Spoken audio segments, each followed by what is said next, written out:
করে। তুমি আছো, তুমিও একদিন চলে যাবে। প্রকৃতির করাল কবলে এইভাবে কতজন এসেছে, কতজন চলে গেছে, কারো হিসাব কেউ রাখে নাই। কিন্তু তারাই তো জগতে সার্থক হয়ে প্রত্যেকের হৃদয়ে শ্রদ্ধা ভালোবাসার প্রদীপ হয়ে অনন্তকাল জ্বলতে থাকে। প্রত্যেকের হৃদয় নিলয়ে শ্রদ্ধার প্রদীপ দিয়ে আরতি প্রদর্শিত হয় তাদের জন্য, যারা এই জীবনকে জগতের কল্যাণে, জীবনকে যারা উৎসর্গ করতে পারে। তুমি কি চাও না দুষ্কৃতিকারীর বিনাশ হোক, ধর্মের সংস্থাপন হোক, সাধুর পরিত্রাণ হোক? মনে রাখবে, সুযোগ আর বৈরাগ্য যখনই হৃদয়ে উদিত হয় তখনই তার সব ব্যবহার করতে হয়। বৈরাগ্য আজ জেগেছে, আজই সিদ্ধান্ত নাও। আগামীকাল যদি চেষ্টা করো যে আগামীকাল দেখি কি হয়, কোনোদিন বৈরাগ্য থাকবে না। সুযোগ আর বৈরাগ্য যেদিন উদিত হবে সেদিনই সিদ্ধান্ত নিতে হয়, নতুবা অনেক বড় সৌভাগ্য প্রাপ্তির সুযোগ থেকে বঞ্চিত হয়ে যেতে হয়। দ্রৌপদীকে বোঝানো হলো, অনেক করে বোঝানো হলো। জগতের কল্যাণের চিন্তায় রত হয়ে দ্রৌপদী যুদ্ধের প্রতি আবার আগ্রহ পোষণ করলেন। ভাবা যায়, অনুভব করা যায়, ভগবান তিনি তো অন্তর্যামী, তিনি তো সবই জানেন। তিনি জানেন বলেই অভিমন্যুকে আর উত্তরাকে বিবাহটা দিয়েছিলেন যুদ্ধের পূর্বে। অভিমন্যুর বয়স তখন 14 বছর ছিল। কারণ অভিমন্যুর সঙ্গে উত্তরার যদি বিবাহটা না দেয়া হয় তাহলে পাণ্ডবদের শেষ বংশধর আমরা পরীক্ষিতকে পেতাম না। আর পরীক্ষিতকে যদি আমরা না পেতাম, ভাগবত জগতে প্রকট হতো না। পরীক্ষা দিয়ে উত্তীর্ণ হয়েছিলেন পরীক্ষিত। ব্রহ্মাস্ত্র নিক্ষেপ করেছিল অশ্বত্থামা। অশ্বত্থামা যখন ব্রহ্মাস্ত্র নিক্ষেপ করলো, উত্তরা নয়নের জলে কেঁদে কেঁদে গোবিন্দকে দেখেছিলেন। মায়ের করুণার্তনাদ, নয়নের জল সহ্য করতে না পেরে গোবিন্দ উত্তরার গর্ভে প্রবেশ করে ব্রহ্মাস্ত্রটা নিজের বক্ষে তিনি স্থাপন করেছিলেন। পরীক্ষিতকে তিনি কৃপা করলেন, পরীক্ষিত জগতে এলেন, গর্ভেই তিনি কৃপা প্রাপ্ত হলেন, পরীক্ষায় তিনি উত্তীর্ণ হলেন। তাহলে গোবিন্দ যদি কাউকে কৃপা করতে চান, গোবিন্দ যদি কাউকে ডাকেন, গোবিন্দ যদি কাউকে রাখেন, এই সংসারের কোন মায়ার জাল তাকে আটকে রাখতে পারে না। এটাই হচ্ছে মুখ্য কথা, এটাই হচ্ছে আসল কথা। এই জন্য গৌর হরি পার্শ্বদেরকে বলছেন, আমি আগেই কেন ডাকছি, আমি যাকে ডাকি সংসার তাকে বাঁধতে পারে না। এই জন্য আমি তাকে ডাকছি, নরু নরু বলে আমি তাকে ডাকছি। যে জন্মই নিল না তাকে তুমি ডাকছো, তার কারণ আমি যাকে ডাকি সংসার তাকে আটকে রাখতে পারে না, সংসার তাকে বেঁধে রাখতে পারে না। নরোত্তমের জন্ম হলো, মহাপ্রভু জন্মের আগেই পদ্মায় প্রেম রেখে গেলেন। পদ্মাকে বললেন, ওগো পদ্মা, এই প্রেম আমি সঞ্চয় করে তোমার কাছে রেখে যাচ্ছি। আমার নরোত্তম যেদিন আসবে জল খেলি করতে, স্নাত হতে, তুমি তাকে এই অপ্রাকৃত প্রেম দান করিও। পদ্মা সেদিন গৌর হরির কাছে বিনীতভাবে নিবেদন করেছিলেন, কতজন তো আসে আমার বক্ষে অবিস্নাত হওয়ার জন্য, আমি তোমার নরোত্তমকে চিনব কি করে? তোমার নরোত্তমকে আমি কি করে চিনব? প্রভু বলেছিলেন, যাহার স্পর্শে তুমি উছলিয়া উঠবে, যার স্পর্শ প্রাপ্তির পর তরঙ্গ আসবে তোমার বক্ষে, ঢেউ খেলতে শুরু করবে। প্রকৃত ভক্তের অঙ্গ স্পর্শ, চরণ স্পর্শ, চরণের ধুলি আমাদের এই চিত্তের মাঝে অহৈতুকী প্রেমের বীজ জাগিয়ে দেয়, প্রেমের ঢেউ খেলিয়ে দেয়। যার অঙ্গ স্পর্শে, চরণ স্পর্শে তরঙ্গায়িত হবে তুমি, প্রেমে ঢেউ খেলবে তুমি, বুঝবে সেই আমার নরোত্তম, তাকে তুমি প্রেম দান করিও। দেখুন, জন্মের আগেই প্রেম সঞ্চয় করে রেখে গেলেন গৌর হরি। আমাদের প্রসঙ্গটা কি ছিল? লক্ষ লক্ষ লোক রয়েছে জগতে, কিন্তু প্রাণের কথা কার কাছে গিয়ে বলবো?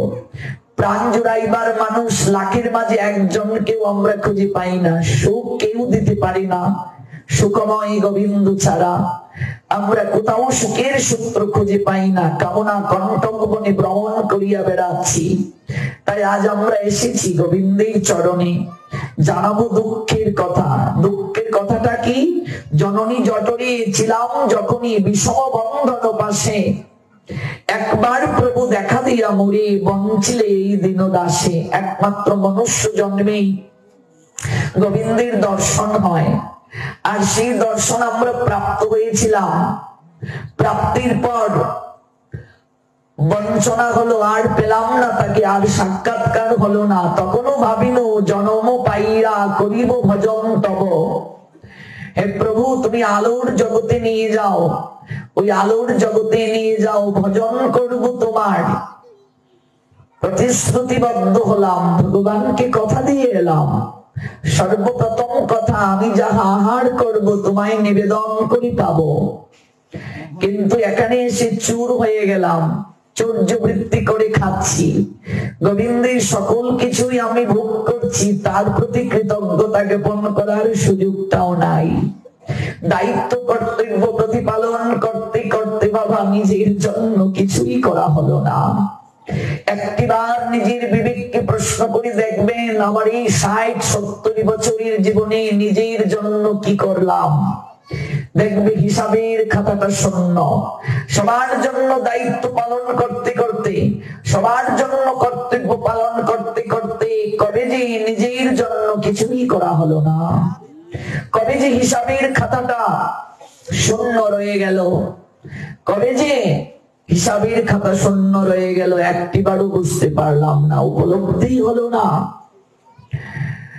এটা তো ভবের হাট রে বাবা, এটা বাজার। বাজারে দেখবে, বাজার বাড়ি দেখবে অনেক দোকানদাররা রাস্তায় বসে, কেনা বেচা যখন শেষ হয়ে যায় সকল কিছুকে সামলে বাড়ির উদ্দেশ্যে যাত্রা করে তারা। ভবের ঘাটে কেনা বেচা সঙ্গ হলো।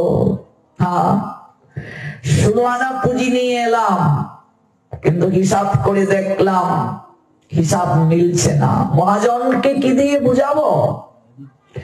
বেলা যে পড়ে যাচ্ছে বাবা, পূর্ব গগন থেকে পশ্চিম গগনে ধরে যাচ্ছে, কি করব? মৃত্যু যেদিন আসবে শিয়রের দ্বারে, রবি ঠাকুর বললেন, মরণ যেদিন আসবে আমার শিয়রের দ্বারে, মরণ যেদিন আমার শিয়রের দ্বারে আসবে, সেদিন আমি কি দম দেব তারে? তাকে কি দেব? যেদিন মৃত্যুরূপ তক্ষক আসবে দংশন করার জন্য, আমি যে এখনো পরীক্ষিত হতে পারি নাই, আমি যে এই জীবনকে ধন্য করার জন্য কৃষ্ণ নামামৃতে প্রেমামৃতে অবগাহিত হতে পারি নাই, আমি কি জবাব দেব? কি হবে আমার? আমার দুঃখের চির নিবৃত্তি হবে কি করে? তাই নরোত্তম তিনি অজুর দাঁড়ায় কাঁদেন, আর নিত্যানন্দ প্রভু এজন্যই তাকে স্বপ্নে দর্শন দিয়ে বললেন, তোমার এই এত কিছু থাকার পর দুঃখ একটাই কারণ, কৃষ্ণ প্রেম লাভ না হওয়ার জন্য। এই জগতে তার মতো দুঃখী কেউ নেই, তার মতো দরিদ্র কেউ নেই, যে এই দুর্লভ জীবন প্রাপ্ত হয়ে কৃষ্ণ প্রেম যে লাভ করতে পারলো না। কোন প্রসঙ্গ থেকে এত দূর গেলাম? বলছিলাম এই চরণ থাকার পরও চরণের যে সদ্ব্যবহার করলো না, তার আর বৃক্ষের মাঝে কোনো পার্থক্য নাই। বলছিলাম বৃক্ষ এক জায়গায় দাঁড়িয়ে থাকে, চলতে পারে না, কোথাও যেতে পারে না, রুদ্রে পুরে বৃষ্টিতে ভিজে। আমাদের চরণেরও যদি সদ্ব্যবহার না হলো, সাধু সঙ্গে না যাওয়া হলো, শ্রী মন্দিরে না যাওয়া হলো, ভাগবতের অনুষ্ঠানে না যাওয়া হলো, বৃক্ষ আর আমাদের মাঝে কোনো পার্থক্য নাই।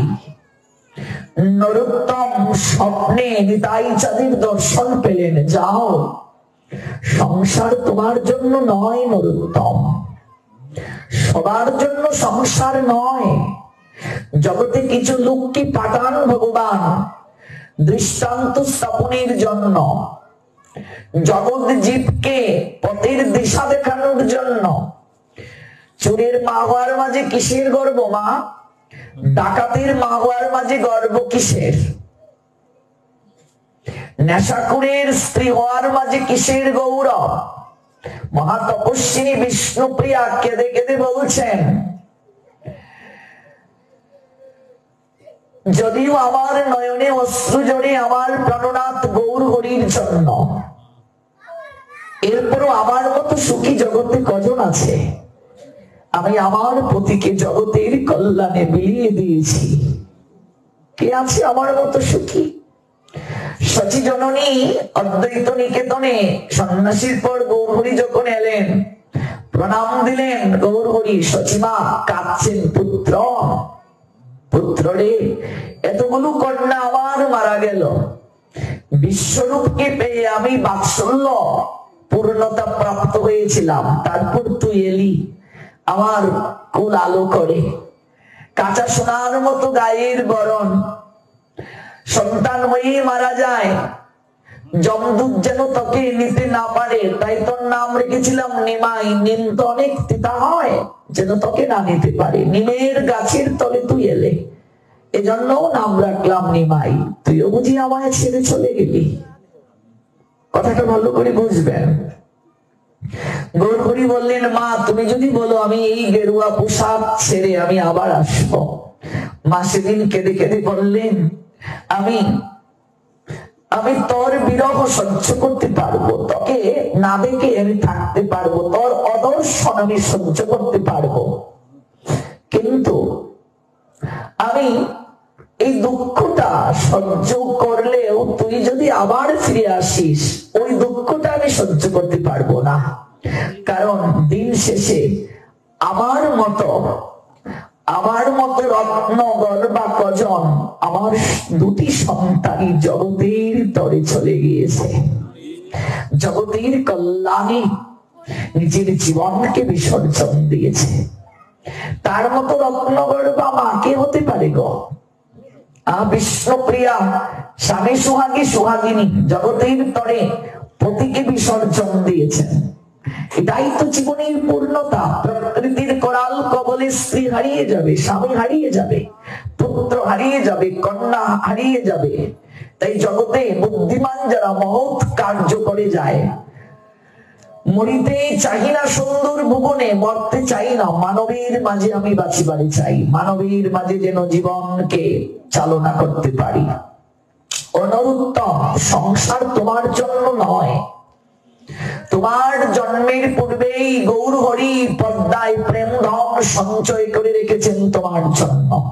একবার যাও, তুমি সেই প্রেম লাভ করো, প্রেম ধনে ধনী হও, প্রেমে অবিস্নাত হও। শুধু নিজে প্রেম লাভ করলেই হবে না, ওই প্রেম তুমি জগতের দাঁড়ে দাঁড়ে বিলিয়ে দাও। মরুভূমির ন্যায় চিত্ত যাদের, তাদের হৃদয়ে কেউ প্রেমে ঢেউ খেলিয়ে দাও, প্রেমে অবিস্নাত করো। চিৎকার করে উঠলেন নরোত্তম। তখনও ভোরের আলো ফুটে নাই, উষা দেবী পূর্ব গগনে আবির্ভূত হন নাই, পাকালি জাগে নাই, কিচির মিচির শব্দে সকালটাকে অনিন্দময় করেন নাই। প্রকৃতি দেবী তখনও ঘুমন্ত। ছুটলেন নরোত্তম পদ্মার অভিমুখে। কিছুটা ঘুটঘুটে অন্ধকার, বৃক্ষরাজি যারা দাঁড়িয়েছিল, যারা চলতে পারে না, আর সেই বৃক্ষরাজি বৃক্ষকুল পর্যন্ত ওরাও যেন আর্তনাদ করছে। বৃক্ষের ভাষা আমরা তো বুঝি না, কিন্তু আচার্যগণ শাস্ত্রে ফুটিয়ে তুললেন তাদের অনুভব।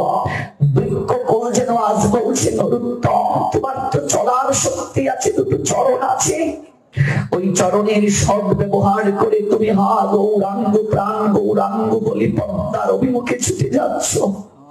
আমরা বৃক্ষ করে জন্ম নিলাম, আমরা রুদ্রে পরিবেষ্টে ভেবেছি আমাদের চলার শক্তি নাই। হে নরোত্তম, তুমি যদি প্রেম ধনে ধনী হও, প্রেম দ্বারা অবিস্নাত হও, আমাদেরকে বঞ্চিত করিও না, অন্তত আমাদেরকে বঞ্চিত করিও না। মহোদয়ের যদি কৃপা হয় তাহলে আমরা কেন বঞ্চিত হব? আমাদেরকেও একটু কৃপা করিও, আমাদেরকেও একটু স্মরণ করিও। চলছেন চারিদিকে ঘুটি ঘুটি অন্ধকার, কেউ জানি নাই, সবাই ঘুমে কাতর, সবাই কুম্ভকর্ণের ন্যায় বিষয় বিষে চর্চরিত, সবাই মায়ার ঘুমে কাতর। কিন্তু সাধক তখনও জেগে থাকে। সাধক যিনি তার চোখে ঘুম নাই, তার চোখে একটাই আকাঙ্ক্ষা, জীবন চলে গেল, আজও তো এই জ্ঞান লোচন প্রস্ফুটিত হলো না। জীবন চলে গেল, জীবন রবি পূর্ব গগন থেকে পশ্চিম গগনে ঢলে পড়লো, আজও যে গৌরাঙ্গ প্রেম সাগরী ভাষা গেল না, আজও কৃষ্ণ নামে মাতোয়ারা হলো না। হরি হরি কবে মোর হইবে সুদিন, বিষয় বাসনা বলে কবে হব তব প্রেমের অধীন। এমন আর্তনাদ নরোত্তমের ভাষাতেই তো ফুটে উঠে। এমন প্রেম, এমন প্রেমের ঢেউ নরোত্তমের কলমের আচরেই তো লেখনীতে ফুটে উঠে। চাই না বিচিত্র পালনকে শয়নের শোক, কবি ব্রজের ধুলায় ধূসর আমার অঙ্গ হবে।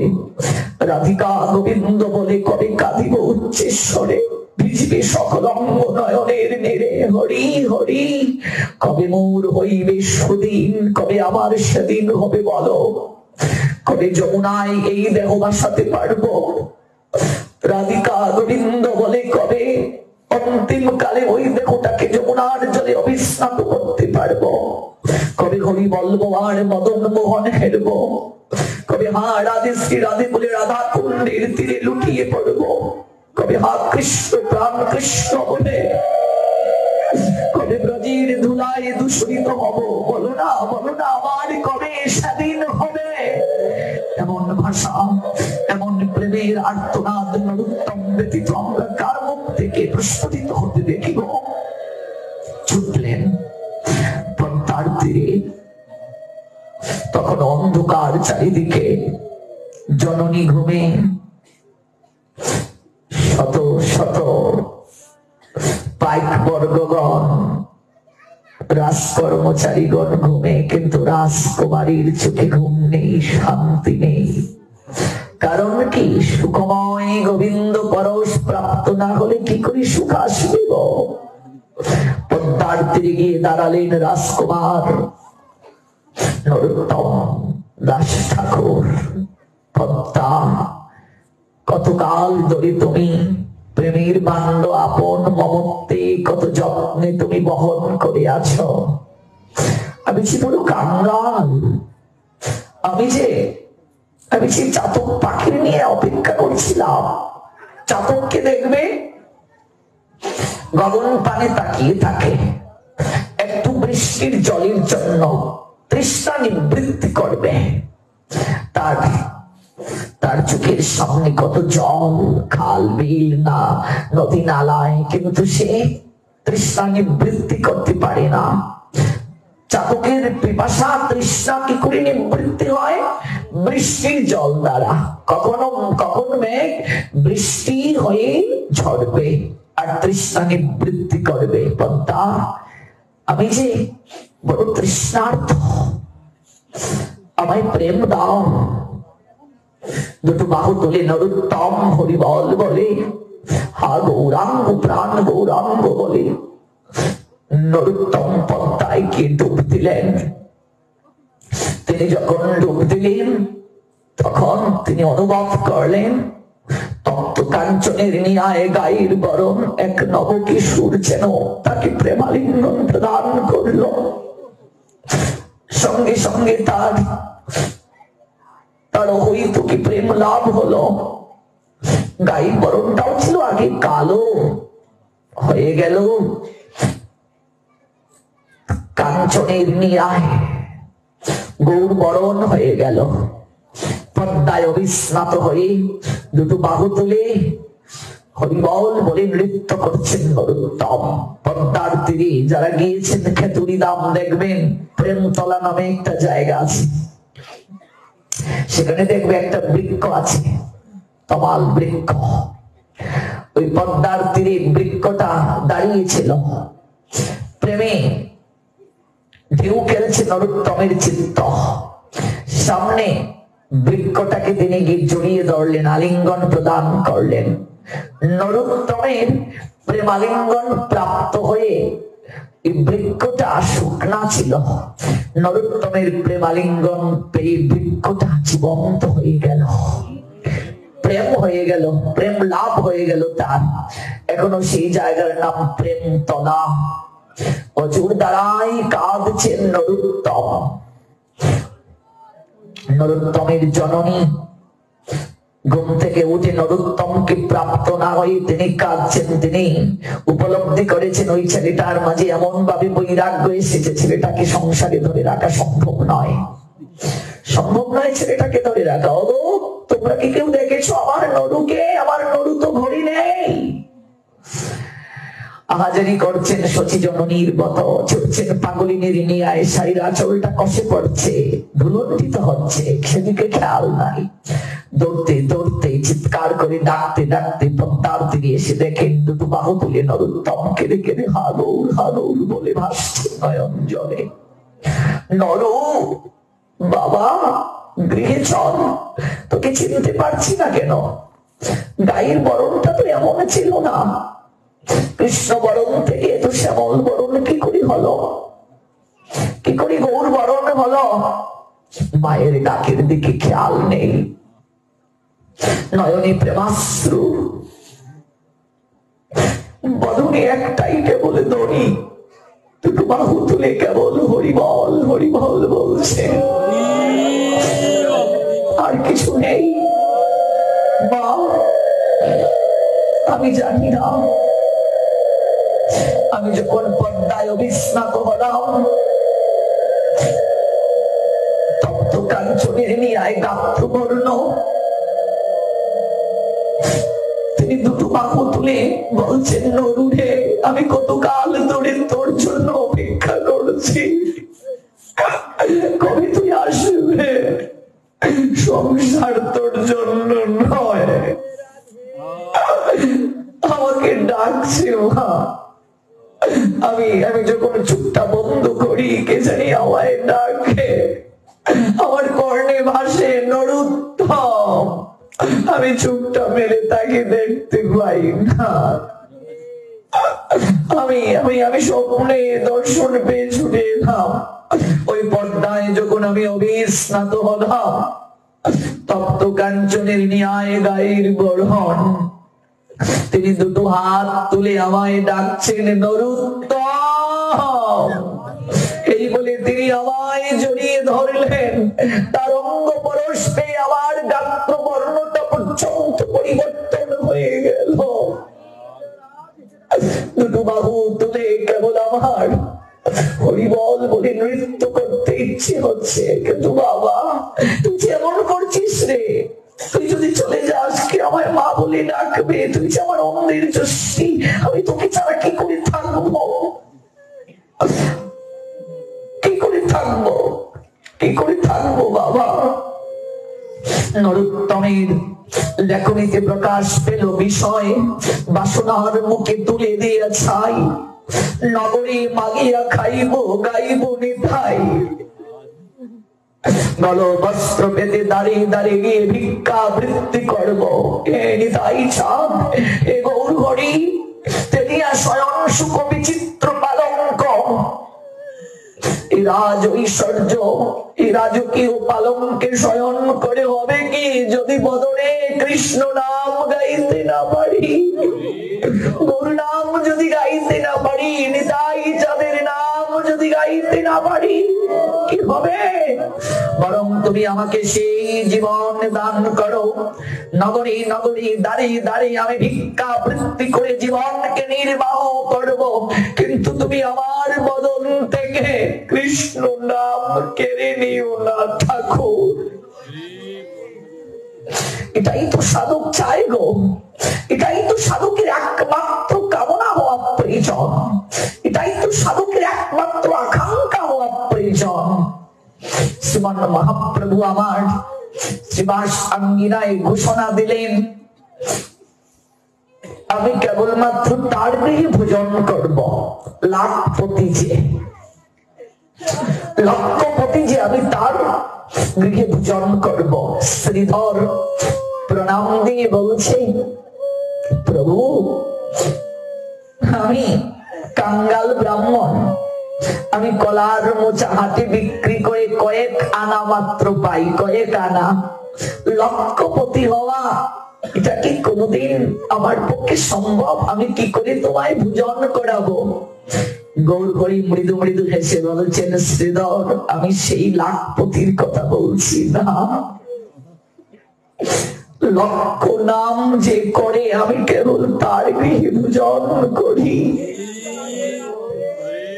শ্রীধর সেদিন চরণে জড়িয়ে ধরে খেতে খেতে বলেছিল, মহাপ্রকাশ লীলা যেদিন দেখিয়েছিলেন সেবাসঙ্গরে, সবাইকে কৃপা করছেন, শ্রীধর গিয়ে দাঁড়ালো কাঙ্গালের মতো, ঠাকুর তুমি না বলেছিলে লাখপতি যে তুমি তার গৃহে ভোজন করো, তুমি আমায় বলছো আমি কি চাই? যে ব্রাহ্মণের তনয়, জগন্নাথ মিশ্রের তনয় আমার কাছ থেকে কলার মোচা কেড়ে নিত, মূল্য দিতে বললে বলতো হিসাবের খাতায় তুলে রাখি, ও অন্তিমে সকল পাওনা মিটিয়ে দেব। সেই ব্রাহ্মণের কুমার জগন্নাথ মিশ্রের তনয় গৌরাঙ্গ সুন্দর যেন আমার জন্মে জন্মে প্রভু হয়। আমি যেন তার কৃপায় আমি যেন লক্ষপতি হতে পারি। যে শ্রীধরের চাল দিয়ে জল পড়ে, টপ টপ করে জল পড়ে, সূর্যের কিরণ ভেতর থেকে দর্শন হয়, কত কষ্ট কত যন্ত্রণায় কাতরের পরও সেদিন চোখের জল মুছে গৌরাঙ্গ চরণে জড়িয়ে ধরে শ্রীধর বলেছিলেন, কিচ্ছু চাইনি প্রভু, তুমি কৃপা করো যেন লক্ষপতি হয়ে অনন্তকালের জন্য তোমাকে গৃহে ভোজন করাতে পারি। এর থেকে আর শ্রেষ্ঠ ভিক্ষা তোমার কাছে আর কিছু প্রাপ্তির আমার বাকি নাই, আর কিছু চাই না। এটাই তো শ্রেষ্ঠ চাওয়া হওয়া দরকার সাধকের। ভজন যার আছে সেই তো ধনী। অর্থবিত্ত বৈভব যে প্রয়োজন নেই তা নয়, অর্থের প্রয়োজন আছে, কিন্তু ওই অর্থ যদি থাকার পর ভজন না থাকে, লক্ষ্মী চিরকাল থাকবেন না তার গৃহে। অর্থবিত্ত বৈভব একদিন শেষ হবে, ভজন শেষ হবে না, ভক্তি বিনষ্ট হয় না। ভগবানের বিনাশ নেই, ভক্তির কোনদিন বিনাশ নেই। এই জন্য নৈহ অবিক্রম নাশস্তি প্রত্যবায় ন বিদ্যতে স্বল্পমপি অস্য ধর্মস্য ত্রায়তে মহত ভয়াৎ। ভক্তি যুগের অনুশীলন বিনষ্ট হয় না। ঠাকুর ভজন সম্পদ দাও আমায়, এটাই প্রার্থনা হবে। ভক্তি সম্পদ দাও, প্রেম সম্পদ দাও।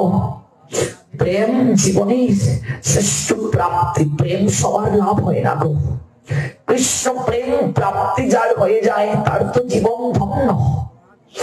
আমরা যে ভজন করছি, ভজনটা কি যাচ্ছে গোবিন্দের নিকটে? অনুভূতি কখনো কি হয়েছে? আপনি যে হরিনাম করছেন, হরিনাম করতে করতে কখনো কি আপনার শরীর শিহরিত হয়েছে? লোমগুলো কখনো শীত কাটার নিয়ে দাঁড়িয়ে গিয়েছে কি? নয়নে অশ্রু কি কখনো ঝরে কৃষ্ণ নাম করে, কৃষ্ণ কথা শুনে? লালা ঝরছে কি? পুলকাদি গদগদ ভাব, কণ্ঠ আটকে যাওয়া, অষ্ট সাত্ত্বিকের মাঝে কয়েকটা লক্ষণ কি প্রকাশ পেয়েছে? যদি না হয়, এত কৃষ্ণ নাম করছি, কৃষ্ণ কথা শ্রবণ করছি, বুঝতে হবে যথাযথ ভাবে হচ্ছে না। হেন কৃষ্ণ নাম নেওয়ার পরে যদি আমার এই লক্ষণ গুলো না আসে, ভক্তি দেবী জাগ্রত হন নাই। হরিনাম করতে করতে, ভজন করতে করতে যদি এমন কোনদিন হয়, আহা কত সুগন্ধ, যেন একটা অন্যরকম জগৎ, নাসিকায় যেন একটা সুগন্ধ প্রকাশ পাচ্ছে। স্বপ্ন কি এমন হয়েছে? যুগনিদ্রায় কি এমন হয়েছে? লীলা শ্রবণ করতে করতে ভাগবত পাঠে কি এমন হয়েছে? আপনিও বৃন্দাবনে আছেন, হাতটা ধরে কেউ আপনাকে নিয়ে যাচ্ছে কুঞ্জবনে, রাত্রিবেলা বালিশটায় প্রণাম দেবেন, একটু হরিনাম করবেন, তারপর গোবিন্দকে বলবেন, তুমি কেমন? এই জীবন চলে গেল, তোমাকে তো দর্শনের সৌভাগ্য হলো না, অন্তত একটি বার মরার আগেও স্বপ্নে এসে তোমার ভুবন বুলানো হাসিটা দেখাইও আমার। হে প্রেমঞ্জনা প্রেমাস্পদ শ্রীমতী রাধা রানী, অন্তত জীবনের শেষ প্রান্তে হলেও তোমার এই রূপশ্রী মাকা মুখটা একটু দর্শন করাইও। এই যে আহাজারি, এই যে আকিঞ্চন, কবে হবে গো, কবে হবে? জীবন চলে গেল, এই বাসনা জাগলো না। আমাদের কত কামনা, কত বাসনা, একটিবার কেন হয় না গোবিন্দ দর্শনের কামনা? একটিবার কেন হয় না? যদি অভিমান করতে হয় গোবিন্দের সঙ্গে করো। বিল্লমঙ্গলের হাটটা এসে গোবিন্দ ধরেছিলেন, যে বিল্লমঙ্গল বেশ্যালয়ে পড়ে থাকতো, যে চিন্তামণির নিকট থেকে দুঃখ পেয়ে বৈরাগ্য হৃদয়ে জাগ্রত করে বৃন্দাবনের দিকে ছুটেছিল, প্রতিমধ্যে কামনায় তাড়িত হয়ে ভুল বুঝতে পেরে চোখটা অন্ধ করে দিয়েছিল। যষ্টিতে বর করে সেই বিল্লমঙ্গল যখন বৃন্দাবনে যাবে, গোবিন্দ এসে তার হাতটা ধরেছিলেন। কে? আমায় চিনতে পারছো না? আমি শ্যাম সুন্দর। কি করে চিনবো তোমায়? কি করে চিনবো? আমি তো দেখতে পাই না, আমি শুধু অনুভব করাতে এসেছি। ভয় পেও না, আমি সতত তোমার সঙ্গে আছি। আমি আবার যাই। বিল্লমঙ্গল সেদিন একটা কথা বলেছিলেন, আজ আমার ভজন সম্পদ হয়তো এত নেই, তুমি আমায় হাতটা ছাড়িয়ে নিয়ে যাচ্ছ ঠাকুর, তুমি আমায় ছেড়ে চলে যাচ্ছ। তবে আমিও কথা দিচ্ছি, সত্যিকার অর্থে যদি আমি তোমায় ভালোবেসে থাকি, এমন একদিন সময় আসবে আমি তোমায় তাড়িয়ে দেব, তুমি আমায় ছেড়ে কোনোদিন যাবে না। আমি তোমায় তাড়িয়ে দেব, যাও যাও, তুমি যাবে না। সনাতন দাস তাই করেছিলেন, সনাতন গোস্বামী তাই করেছিলেন। মদন মোহনকে বলছেন, যাও, পাশেই তো রাজার বাড়ি আছে, তোমার তো রাজভোগ খাওয়ার ইচ্ছে যাচ্ছে, ওখানে চলে যাও। কেন পড়ে আছো কাঙ্গালির কুটিরে? তুমি তো জানো আমি সন্ন্যাসী, কখন ভিক্ষায় যাব? এ তো গ্রন্থ লিখছি, তোমাকে একটু আটার দলা সেকে দেই, তাতে তোমার হয় না। তুমি বলছো একটু সঙ্গে লবণ দিতে পারিস না সনাতন, আবার বলবে কদিন পর একটু সবজি দিতে পারিস না। মাঘ মাসের শীতের রাতে সনাতন গোস্বামী পাঠ টিকা লিখছেন, গ্রন্থের টিকা। মদন মোহন বিগ্রহ থেকে ডাকছেন, সনাতন ঘুমিয়ে গেলি? সম্পর্কটা খুবই প্রয়োজন রে মা। আমি আমার জীবনের অনুভূতি থেকে আপনাদেরকে বলছি, দুমালা হরি নাম করুন, চার মালা করুন, কোনো ক্ষতি নেই, কিন্তু তুলসীকে পাশে রেখে কথা না বলে করার চেষ্টা করুন। আমি ইদানিং এই বিষয়টাকে অত্যন্ত গুরুত্ব দিচ্ছি। দেখবে একটা কিছু পেয়ে যাবে, মধ্যরাত্রিতে একটু চৈতন্য চরিতামৃতটা পড়বেন, দেখবেন একটা কিছু পেয়ে যাবেন জীবনে। অনুভব, সম্পর্ক স্থাপন করার চেষ্টা করুন। সন্তানের মতো ভালোবাসুন গোবিন্দকে, স্বামীর মতো, নতুবা নিজে দাস, তিনি তার প্রভু, ভগবান প্রভু, নতুবা সখা, যে কোনো একটা সম্পর্ক করুন না। 5টা সম্পর্কের মাঝে সনাতন গোস্বামীর সঙ্গে সম্পর্কটা দেখুন। ও সনাতন, ঘুমিয়ে গেলি? ঘুমাইনি, দেখতেই তো পাচ্ছ কি কাজ করছি, ডাকছো কেন? ঘুমাওনি তুমি? আমরাও তো বিগ্রহ আরাধনা করি, চিত্রপটের আরাধনা করি, কোনোদিন কি এমন হয়েছে? ঠাকুর ঘরে গিয়ে কি কোনোদিন হৃদয়ের কথা তাকে খুলে বলেছি? হয়েছে কি? কোনোদিন কি সেজেছি গোবিন্দের জন্য? বাহিরে গেলে তো কত সাজগোজ করে যাই, অন্তত মাসের মাঝে একটা দিন সময় করে গোবিন্দের জন্য সাজো, একটু সেজে তার কাছে যাও, বলো না গিয়ে দেখো আমায় কেমন লাগছে। এটাও ভজন, এটাও ভজন। এইভাবে ভালোবাসো, বাসতে এমনই হয়, ভালোবাসাটা এমনই হওয়া উচিত। ভগবান ডাকছেন সনাতনকে, বলছেন তুমি ঘুমাওনি? বলছি না, কি করে ঘুমাবো রে সনাতন, এত কনকনে ঠান্ডার মাঝে, যে বৃন্দাবনে কোন কিছু ঠান্ডা, এই কনকনে ঠান্ডার মাঝে তুই কষ্ট করছিস, লিখছিস। আমার ভক্ত এত কষ্ট করে জেগে আছে, আমি ঘুমাতে পারি? তোকে একটা কথা বলি সনাতন, তুই প্রতিদিন আমাকে আটার দলা সেকে দেশ, একটু লবণ দিতে পারিস না? আমি লবণ ছাড়া আটার দলা কি করে খাই রে? সনাতন গোস্বামী পাদ বলছেন, ও তোমার রাজভোগ খাওয়ার ইচ্ছে জেগেছে, এখানে তোমার কষ্ট হচ্ছে তাই না? কেন এলে? তুমি তো এক মায়ের কাছে ছিলে। সনাতন গোস্বামী পাদের যে আরাধ্য বিগ্রহ, সনাতনের কাছে কি করে এলেন জানেন? এক মা আরাধনা করতেন, সনাতন ভিক্ষায় গিয়েছিলেন। ওই সনাতনকে দেখে বিগ্রহ দর্শন দিয়েছিলেন মাকে। রাত্রিবেলা বললেন, তোমার তো অনেক আতিথ্যতা গ্রহণ করলাম, সেবা গ্রহণ করলাম, ওই সন্ন্যাসী যে এসেছে তার এখানে আমায় দিয়ে এসো। প্রীতি কাকে বলে দেখো। ভক্তিতে ভগবান কেবল বাধা প্রাপ্ত হন, প্রেমে কেবল বশীভূত হন। প্রেম যার চিত্তে বেশি, শক্তিও তার বেশি। ভজন যার চিত্তে বেশি, শক্তিও তার বেশি। আপনি ভজন করুন, পৃথিবীর কেউ আপনার কোনো ক্ষতি সাধন করতে পারবে না। ভজনটা মুখ্য। ভজনের দ্বারা, প্রেমের দ্বারা গোবিন্দ বশীভূত থাকেন, গোবিন্দ বশ থাকেন। সনাতনের কাছে চলে এলেন, আর এখন সনাতন বলছেন, কেন এলে? তুমি তো জেনেছিলে আমি গরিব, জেনেই তো এসেছ।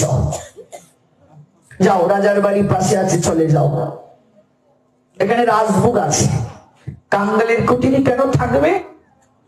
সনাতন, আমি আর কোনোদিন তোর কাছে লবণ চাইব না। কেন? একটু আগে চাইলে না করছো কেন? না, এজন্যই চাইব না। তুই আমাকে রাজার বাড়ি চলে যেতে বলছিস, আমি লবণ ছাড়াই খাবো। আমি লবণ ছাড়া খেতে পারবো রে, তোকে ছাড়া থাকতে পারবো না।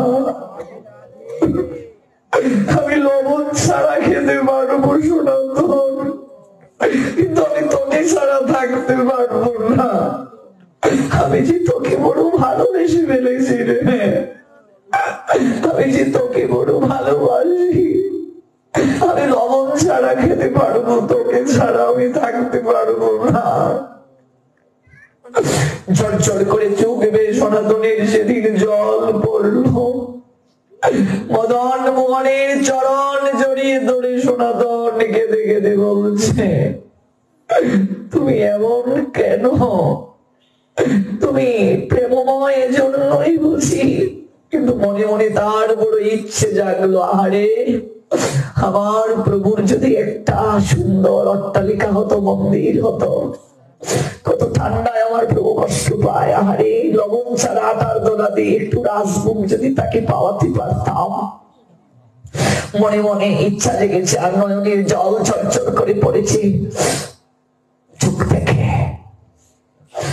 যারা গিয়েছেন বৃন্দাবনে মদন মোহনের মন্দিরে, দেখবেন এই মন্দিরটা চূড়ায় তো উঁচু ছিল।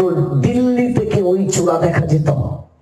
দিল্লির সম্রাট ওই চূড়াকে ভেঙে দিয়েছিল, আজও ভাঙ্গা আছে চূড়া।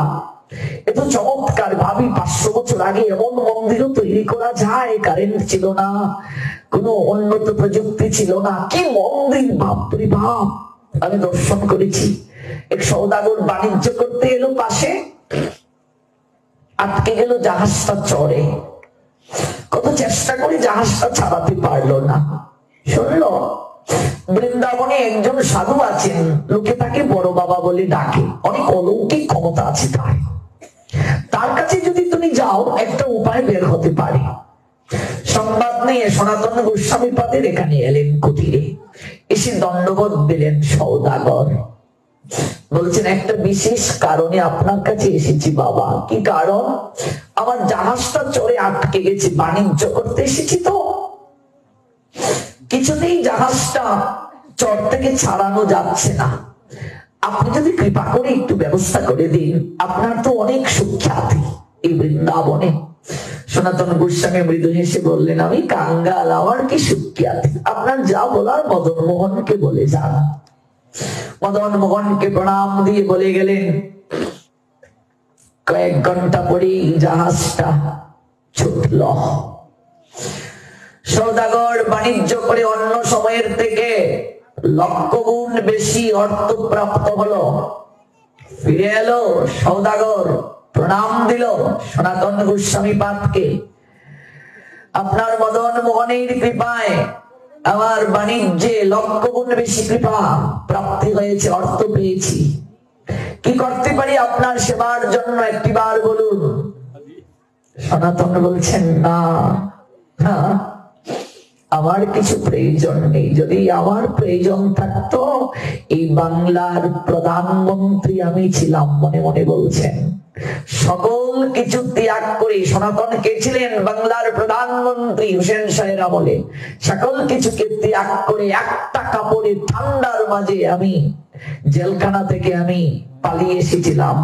হুসেন শাহ যখন জানতে পারলেন সংসার ছেড়ে চলে যাবেন, বন্দি করে রেখেছিলেন কারাগারের মাঝে। জীবনের সর্বোত্তম উপার্জন 1 লক্ষ স্বর্ণ মুদ্রা পাওয়া যায় তৎকালীন সময়ে, প্রহরীকে দিয়ে দিলেন, এই নাও, এই নাও, একটা কেবল অনুরোধ তোমার কাছে, কারাগারের দরজাটা একটু আমায় খুলে দাও।